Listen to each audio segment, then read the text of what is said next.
எனக்கு டிவி பார்த்துக்கிட்டு சமைக்கிறது ரொம்ப ரொம்ப பிடிக்கும். அதனாலேயே காலையில எழுந்த உடனே டிவி போட்டுட்டு தான் வேற எந்த வேலையா இருந்தாலும் பார்ப்பேன். முன்னாடிலாம் நான் சமைக்கும்போதும், வீடு துடைக்கும்போதும் மோஸ்ட் ஆஃப் டைம் டிவி ஓடிக்கிட்டே தான் இருக்கும்.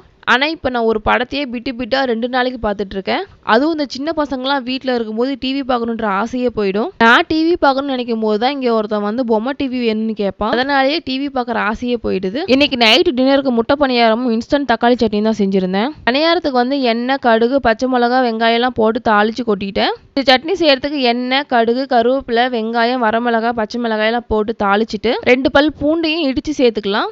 இதெல்லாம் வதங்கினது ஒரு 4 தக்காளி மிக்சியில் போட்டு அரைச்சி வச்சுக்கிட்டு அந்த பேஸ்ட்டையும் எடுத்து ஊற்றிக்கலாம். அதுக்கப்புறம் 2 டீஸ்பூன் குழம்பு மிளகாத்தூள், தேவையான அளவுக்கு உப்பு போட்டுட்டு ஒரு 2 நிமிஷம் நல்லா கொதிக்க வச்சுக்கலாம். கடைசியாக கொத்தமல்லி தழை போட்டு இறக்கிட்டோம்னா டேஸ்ட்டு சூப்பராகவே இருக்கும். தீரா பணியாரம் வேணான்ட்டா, அதனால பணியாரத்துக்கு வச்சிருந்த மாவுலேயே தோசை ஊற்றி மேலே முட்டையை ஊற்றி முட்டை தோசை மாதிரி செஞ்சு கொடுத்துட்டேன். எங்களுக்கு பணியாரமும் ஊற்றிட்டு நாங்களும் டின்னர் சாப்பிட்டு முடிச்சிட்டோம்.